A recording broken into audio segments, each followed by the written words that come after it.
Hi ನಮಸ್ತೆ, ನಾನು ರಾಜು ಅಷ್ಟೇ. ನೀವು ನೋಡ್ತಿದ್ದೀರಾ centre point Kannada YouTube channel. ಸಾಮಾಜಿಕ ಜಾಲತಾಣದಲ್ಲಿ ಬಿಗ್ ಬಾಸ್ ಬಗ್ಗೆ, ಅದರಲ್ಲೂ ಮುಖ್ಯವಾಗಿ ಕಿಚ್ಚನ ವಾರದ ಚಪ್ಪಾಳೆ, ಕಿಚ್ಚನ ಸೀಸನ್ ಚಪ್ಪಾಳೆ ಬಗ್ಗೆ ಅತ್ಯಂತ ದೊಡ್ಡ ಕೋಲಾಹಲ, ಗೊಂದಲ ಮತ್ತು ತೀವ್ರವಾದಂತಹ ಆಕ್ರೋಶವು ಕೂಡ ಕಾರಣವಾಗಿತ್ತು. ಅದರ ಬೆನ್ನಲ್ಲೇ ಇದೀಗ ಕಿಚ್ಚ ಸುದೀಪ್ ಅವರು ಶನಿವಾರ ಅಂದ್ರೆ ಫ್ರೀ ಗ್ರ್ಯಾಂಡ್ ಫಿನಾಲೆಯ ಹೊತ್ತಲ್ಲಿ ಇದೀಗ ಸ್ಪರ್ಧಿಗಳ ಜೊತೆ ಮಾತನಾಡುವಾಗ ಕಿಚ್ಚನ ಚಪ್ಪಾಳೆ ಬಗ್ಗೆ ಒಂದು ಸ್ಪಷ್ಟನೆಯನ್ನು ಕೊಟ್ಟು ಇದೀಗ ಸೋಷಿಯಲ್ ಮೀಡಿಯಾದಲ್ಲಿ ಆಕ್ಟಿವ್ ಆಗಿರುವಂತಹ, ಸೋಷಿಯಲ್ ಮೀಡಿಯಾದಲ್ಲಿ ತಂದು ಹಾಕ್ತಾ ಇರುವಂತಹ, ಕೆಲಸ ಮಾಡ್ತಾ ಇರುವಂತಹ ಅನೇಕರಿಗೆ ಟಾಂಗ್ ಕೊಟ್ಟಿದ್ದಾರೆ. ಅದು ಈಗ ಮತ್ತೊಮ್ಮೆ ಚರ್ಚೆಯಾಗುವಂತ ಎಲ್ಲಾ ಸಾಧ್ಯತೆ ಕೂಡ ಇದೆ. ಹಾಗಾದ್ರೆ ಇವತ್ತು ಸ್ಪರ್ಧಿಗಳ ಜೊತೆಗೆ ಸುಖ ಸುಮ್ಮನೆ ಮಾತಾಡುವಾಗ, ಅಂದ್ರೆ ಕಿಚ್ಚನ ಕೊನೆಯ ಒಂದು ಕಟಕಟೆಗಿಂತ ಕಿಚ್ಚನ ಒಂದು ಕೊನೆಯ ಮಾತುಕತೆಯ ಸಂದರ್ಭದಲ್ಲಿ ಸ್ಪರ್ಧಿಗಳ ಜೊತೆ ಮಾತನಾಡುವಾಗ, ಅಂದ್ರೆ ಮನೆಯ ಒಳಗಡೆ ಇದ್ದಂತ 6 ಸ್ಪರ್ಧಿಗಳ ಜೊತೆಗೆ ಮಾತನಾಡುವಾಗ ಧ್ರುವಂತ್ ಅವರಿಗೆ ಕೊಟ್ಟಂತ ಕಿಚ್ಚನ ಚಪ್ಪಾಳೆ ಬಗ್ಗೆ ಒಂದು ಸ್ಪಷ್ಟನೆಯನ್ನು ಕೂಡ ಕೊಟ್ಟಿದ್ದಾರೆ. ಹಾಗಾದ್ರೆ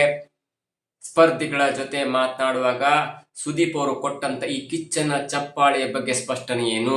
ಅದರಿಂದ ಏನಾದ್ರೂ ಮತ್ತೆ ಒಂದು ಕೋಲಾಹಲ, ಗೊಂದಲ, ಮತ್ತಷ್ಟು ಆಕ್ರೋಶ ಆಗತ್ತಾ? ಇವೆಲ್ಲವನ್ನ ನೋಡೋಣ. ಅದಕ್ಕೆ ಇಲ್ಲಿ ತನಕ ನಮ್ಮ ಚಾನೆಲ್ ನ ಸಬ್ಸ್ಕ್ರೈಬ್ ಮಾಡಿಲ್ಲ ಅಂದ್ರೆ ಈಗಲೇ ಸಬ್ಸ್ಕ್ರೈಬ್ ಮಾಡಿ, ಜೊತೆಗೆ ಕಾಮೆಂಟ್ಗಳ ಮುಖಾಂತರ ತಮ್ಮ ಅಭಿಪ್ರಾಯವನ್ನ ತಿಳಿಸಬಹುದು. ಎಸ್ ವೀಕ್ಷಕರೇ, ನಾನು 2 ವಿಷಯಗಳನ್ನ ಹೇಳ್ತೇನೆ. ಇವತ್ತು ಕಿಚ್ಚ ಸುದೀಪ್ ಅವರು ಫ್ರೀ ಫಿನಾಲೆ ನಡೆಸ್ಕೊಳ್ಳಿಕ್ ಬರ್ತಾರಾ ಇಲ್ವಾ ಎನ್ನುವಂತ ಒಂದು ಮಾತಿತ್ತು. ಅದು ಕೂಡ ಅವರು ತಮ್ಮ ಬ್ಯೂಜಿ ಸೆಡಲ್ ನ ನಡುವೆ ಕೂಡ ಒಪ್ಪಂದದ ಪ್ರಕಾರ ಇವತ್ತು ತನ್ನ ಒಂದು ಈ ಸ್ಪರ್ಧಿಗಳ ಜೊತೆಗಿನ ಮಾತುಕತೆಯನ್ನ ಮುಗಿಸಿಕೊಂಡು ಶೂಟಿಂಗ್ ಮುಗಿಸಿದ್ದಾರೆ. ಮತ್ತು ಇದು ಇದೀಗ 9 ಗಂಟೆಯಿಂದ 10:45, 11 ಗಂಟೆ ತನಕ ಟೆಲಿಕಾಸ್ಟ್ ಆಗುತ್ತೆ. ಇದು ಒಂದು ವಿಷಯ.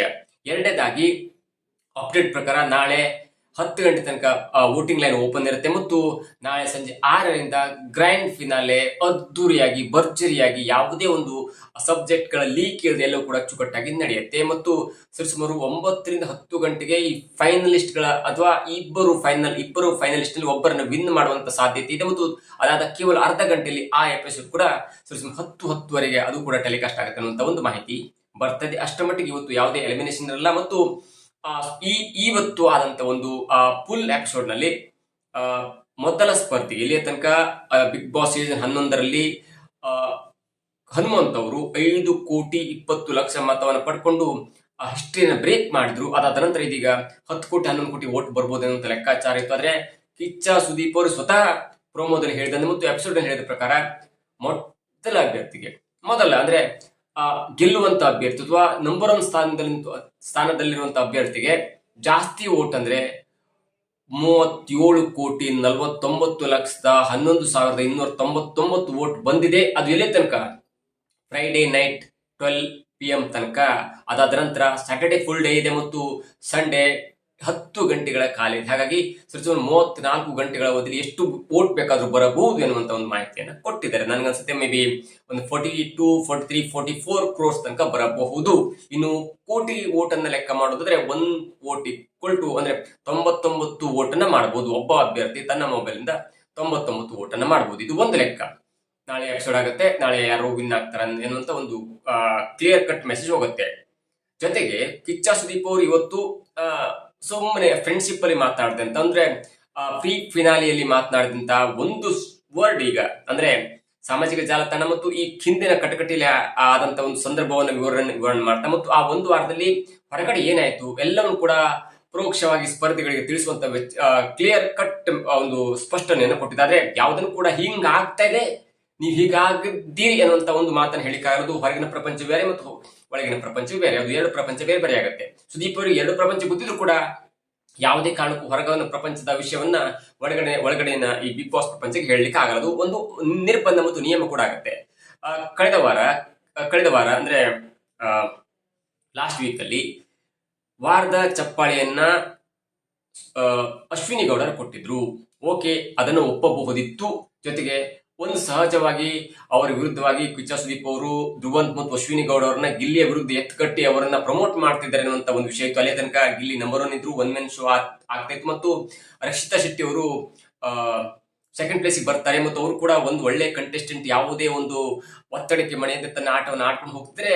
ಅವರಿಬ್ಬರ ಹತ್ರ ಯಾರು ಕೂಡ ಇಲ್ಲ ಎನ್ನುವಂತ ಒಂದು ಮಾತಿತ್ತು. ಆದ್ರೆ ಸಡನ್ ಆಗಿ ಧ್ರುವಂತ್ ಮತ್ತು ಅಶ್ವಿನಿ ಗೌಡ ಅವರು ಎಮರ್ಜ್ ಆದಂತ ರೀತಿ, ಅವರು ಕಿಚ್ಚನ್ ಗಿಲ್ಲಿಗೆ ಸವಾಲು ಹಿಡಿದಂತ ರೀತಿ ಇರ್ಬೋದು, ನಿನ್ನ ಟೈಮ್ ಈಗ ಸ್ಟಾರ್ಟ್ ಆಯ್ತು ಅನ್ನುವಂತ ರೀತಿ ಇರ್ಬೋದು, ಜೊತೆಗೆ ಸ್ಪೈನಲ್ ಕಾರ್ಡ್ ಇಲ್ಲದಂತ ಗಿಲ್ಲಿ ಅನ್ಬೋದು, ಜೊತೆಗೆ ಎಲ್ಲವೂ ಕೂಡ ಎಲ್ಲೋ ಒಂದ್ ಕಡೆ ಗಿಲ್ಲಿಯನ್ನ ಮಟಾಶ್ ಮಾಡುವಂತ ಗಿಲ್ಲೆಯನ್ನ ಮಕ್ಕಡೆ ಮಲಗಿಸುವಂತ ಪ್ರಯತ್ನ ಆಗ್ತಿದೆ ಅನ್ನುವಂತ ಕೋಲಾಹಲ ಹೊರಗಡೆ ಆಯ್ತು.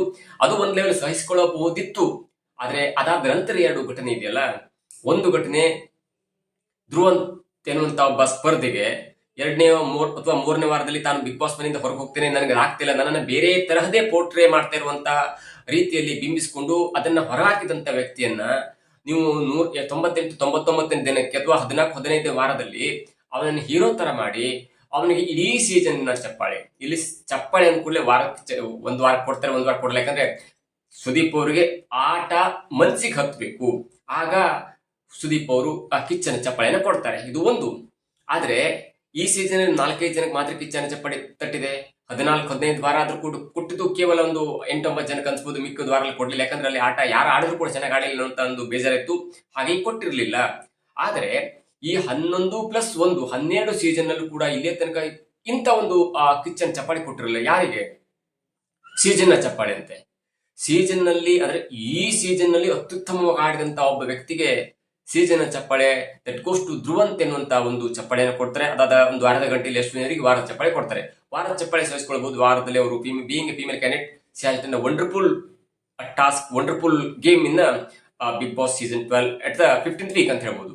ಆದ್ರೆ ಸೀಸನ್ ನ ಚಪ್ಪಾಳೆ ಕೊಡುವಂತ ಒಂದು ಧರ್ತಿ ಏನಿತ್ತು, ಅನಿವಾರ್ಯತೆ ಏನಿತ್ತು ಎನ್ನುವುದು ಕೂಡ ಅನೇಕರ ಗೊಂದಲ ಇತ್ತು. ಆ ವಾರದ ಅಥವಾ ಸೀಸನ್ ನ ಕಿಚ್ಚನ ಚಪ್ಪಾಳೆ ಕೊಟ್ಟ ನಂತರ ಸಾಮಾಜಿಕ ಜಾಲತಾಣದಲ್ಲಿ ದೊಡ್ಡ ಕಾಂಟ್ರವರ್ಸಿ ಆಗ್ಬಿಡ್ತು. ಹ್ಯಾಶ್ ಟ್ಯಾಗ್ ಗಳ ಸುರಿಮಳೆ ಆಯ್ತು. ಏನು ಅಂದ್ರೆ ಪ್ರತಿಯೊಂದಕ್ಕೂ ಕೂಡ ಅದು ಕಾಂಟ್ರವರ್ಸಿಯಾಗಿ ಮಾರ್ಪಡ್ತು.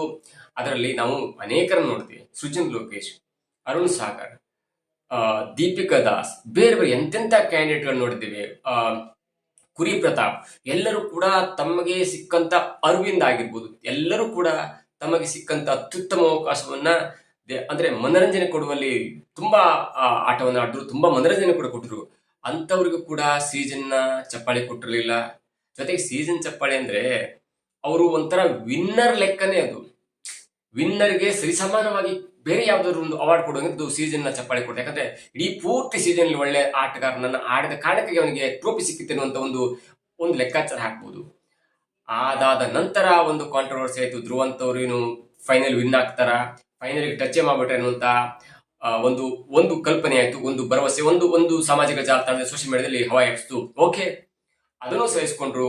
ಕಾಂಟ್ರವರ್ಸಿ ಆದ ನಂತರ ಕಿಚ್ಚನ ಚಪ್ಪಾಳೆ, ಸೀಸನ್ ಚಪ್ಪಾಳೆ ಧ್ರುವಂತ್ ಸಿಕ್ತು. ಅದಂತ ಅದನ್ನು ವಾರದ ಚಪ್ಪಾಳೆ ಕನ್ವರ್ಟ್ ಆಯ್ತು. ವಾರದ ಚಪ್ಪಾಳೆ ಕನ್ವರ್ಟ್ ಆದಂತ ಅದೇ ವಾರಕ್ಕೆ ಎರಡು ವಾರದ ಚಪ್ಪಾಳೆ, ಒಂದು ಅಶ್ವಿನಿ ಅವರಿಗೆ ಮತ್ತೊಂದು ಧ್ರುವಂತ್ ಅವರಿಗೆ ಆಯ್ತು.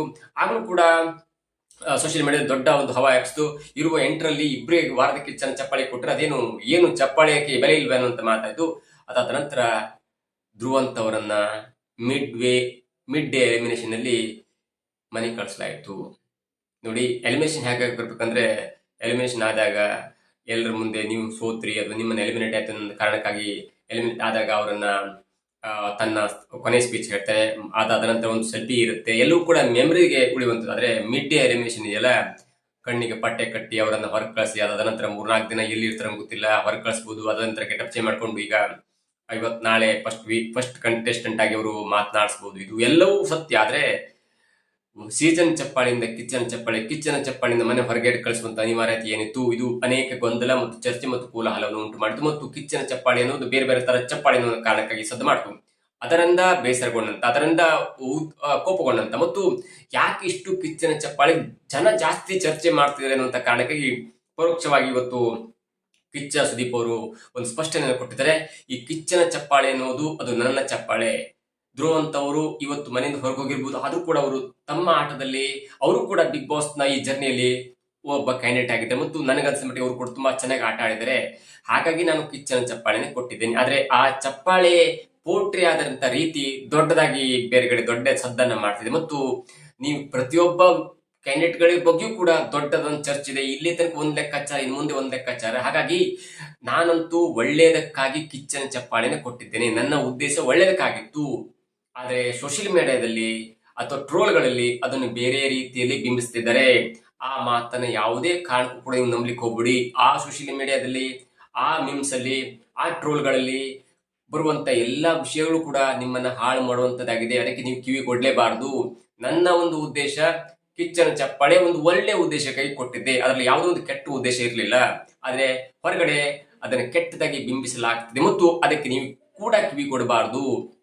ಒಂದ್ ವೇಳೆ ಕಿವಿ ಕೊಟ್ರೆ ಅದು ಕೆಟ್ಟದಾಗಿ ನಿಮ್ಗೆ ಕೇಳಿಸುತ್ತೆ ಕಾಣಿಸುತ್ತೆ ಅನ್ನುವಂತ ರೀತಿಯಲ್ಲಿ ಕೊಟ್ಟು, ನಾನು ಕೊಟ್ಟಂತ ಒಂದು ವಿಷಯ, ಕಿಚ್ಚನ ಚಪ್ಪಾಳೆ ಚಿಕ್ಕ ಚಪ್ಪಾಳೆ ಅದು ಯಾಕಷ್ಟು ದೊಡ್ಡದಾಗ್ತಿದೆ ಎನ್ನುವಂತ ಒಂದು ಸ್ಪಷ್ಟನೆ ಕೊಟ್ಟು ಆ ವಿಷಯವನ್ನ ಅಷ್ಟಕ್ಕೆ ಮಕಾಡೆ ಮಲಗಿಸ್ಬಿಟ್ರು. ಆದ್ರೆ ಇನ್ ಮುಂದಿದೆಯಲ್ಲ, ಅಂದ್ರೆ ಗಿಲ್ಲಿ ಗೆದ್ರೆ ಎಲ್ಲೂ ಮಕಾಡೆ ಮಲಗಿಬಿಡುತ್ತೆ. ಎಲ್ಲ ಚಿಕ್ಕ ಪುಟ್ಟ ಕಾಂಟ್ರವರ್ಸಿ, ಚಪ್ಪಾಳೆ, ಹೊಗಳಿಕೆ ಎಲ್ಲವೂ ಕೂಡ ಮಕಾಡೆ ಮಲಗತ್ತೆ. ಒಂದ್ ವೇಳೆ ಗಿಲ್ಲಿ ಗೆದ್ಕೊಂಡು ಅಶ್ವಿನಿ ಅವರು ಏನಾದ್ರು ರನ್ನರಪ್ ಆದ್ರೆ ರಕ್ಷಿತಾ ಶೆಟ್ಟಿ ಕಡೆಯವರು ರೊಚ್ಚಿಗೇಳುವಂತ ಎಲ್ಲಾ ಸಾಧ್ಯತೆ ಕೂಡ ಇದೆ. ಜೊತೆಗೆ ಒಂದ್ ವೇಳೆ ಗಿಲ್ಲಿ ಗೆಲ್ದೆ ಹೋದ್ರೆ ಅನ್ನೋದೇ ಮಾತೆ ಅದು ಅನಿವಾರ್ಯತೆ ಅಲ್ಲ ಮತ್ತು ಅದು ಫೇಕ್ ಅಂತ ಹೇಳ್ಬೋದು. ಗಿಲ್ಲಿ ಗೆದ್ಬಿಡ್ತಾನೆ. ಆದ್ರೆ ಸೆಕೆಂಡ್ ಪ್ಲೇಸ್ ಅಲ್ಲಿ ರಕ್ಷಿತಾ ಶೆಟ್ಟಿ ಮತ್ತು ಅಶ್ವಿನಿ ಅವರ ಮಿಡ್ಲ್ ಅಲ್ಲಿ 540 ಆಗಿ ಏನಾದ್ರು ಅಶ್ವಿನಿ ಗೌಡರ ಗೆದ್ರೆ ಮತ್ತೆ ಎಲ್ಲವಕ್ಕೂ ಕೂಡ ರಕ್ಕೆ ಪೊಕ್ಕ ಬರುತ್ತೆ. ಏನೇ ಸ್ಪಷ್ಟನೆ ಕೊಟ್ಟರು ಕೂಡ ಸೆಕೆಂಡ್ ಪ್ಲೇಸಿಗೆ ತರುವಲ್ಲಿ ಸುದೀಪ್ ಅವರು ತುಂಬಾ ಕಾಳಜಿ ವಹಿಸಿದ್ರು. ಸೆಕೆಂಡ್ ಪ್ಲೇಸಿಗೆ ತರುವಲ್ಲಿ ರಕ್ಷಣಾ ವೇದಿಕೆಯ ಮಾತನ್ನ ಕೇಳಿದ್ರು. ರಕ್ಷಿತಾ ಶೆಟ್ಟಿ ಅವರ ಅಂತ ಒಂದು ಅಪ್ಪಟ ಪ್ರತಿಭೆಯನ್ನ 3ನೇ ಸ್ಥಾನಕ್ಕೆ ತಳ್ಳಲ್ಪಟ್ಟು ಅಶ್ವಿನಿ ಅವರನ್ನ ಸೆಕೆಂಡ್ ಪ್ಲೇಸಿಗೆ ಕೂರಿಸಿದ್ರು ಅನ್ನುವಂತ ಆಪಾದನೆ ಬರುವುದರಲ್ಲಿ ಯಾವುದೇ ಸುಳ್ಳಿಲ್ಲ. ಮತ್ತು ಅದಕ್ಕೆ ಯಾವ ತರ ಸ್ಪಷ್ಟನೆ ಕೊಡ್ತಾರೆ ಅಥವಾ ಆ ಸ್ಪಷ್ಟನೆಯಿಂದ ಪ್ರತಿ ಸಲ ಸುದೀಪ್ ಅವರು ಹೇಳ್ತಾ ಇರ್ತಾರೆ, ನನ್ನ ಬಗ್ಗೆ ಕೆಟ್ಟ ಕಾಮೆಂಟ್ ಮಾಡ್ಕೊಂಡು ಅನೇಕರು ಹೊಟ್ಟೆ ತುಂಬಿಸ್ಕೊಳ್ತಿದ್ದಾರೆ ಅನ್ನುವಂತ ಮಾತು ಕೂಡ ಹೇಳ್ತಿದ್ದಾರೆ. ಆದ್ರೆ ಸಹಜವಾಗಿ ಕಿಚ್ಚನ್ ಚಪ್ಪಾಳೆ, ಸೀಸನ್ ಚಪ್ಪಾಳೆ ಕೊಟ್ಟಿದ್ದು ನಿಮ್ಗೆ ಸರಿ ಅನ್ಸಿದ್ರೆ ಅದನ್ನ ಯಾವುದೇ ಕಾರಣಕ್ಕೂ ವಾರದ ಚಪ್ಪಾಳೆ ಕನ್ವರ್ಟ್ ಮಾಡಲೇಬಾರ್ದಿತ್ತು. ಜೊತೆಗೆ ವಾರದ ಚಪ್ಪಾಳೆ, ಕಿಚ್ಚನ ಚಪ್ಪಾಳೆ ಎಲ್ಲ ಕೊಟ್ಟ ನಂತರ ಅದೇ ವ್ಯಕ್ತಿಯನ್ನ ನೀವು ಮಿಡ್ ಎಲಿಮಿನೇಷನ್ ಹೊರಗಾಕ್ತಾರಂದ್ರೆ ಅದು ಯಾವ ಮಟ್ಟಿನ ನಿಯಮ ಅಥವಾ ನಿಯಮ ಉಲ್ಲಂಘನೀಯ ಎಲ್ಲಕ್ಕೂ ಕೂಡ ಮುಂದಿನ ದಿನಗಳಲ್ಲಿ ಅರ್ಥ ಆಗುತ್ತೆ. ಮತ್ತು ಇವತ್ತು ಕಿಚ್ಚ ಸುದೀಪ್ ಅವರ ಪ್ರಕಾರ ಒಂದು ಸ್ಪಷ್ಟನೆಯನ್ನು ಕೂಡ ಕೊಟ್ಟಿದ್ದಾರೆ. ಇದಾಗಿತ್ತು ಇವತ್ತಿನ ವಿಶೇಷ. ನೋಡ್ತಾ ಇರಿ centre point Kannada YouTube channel.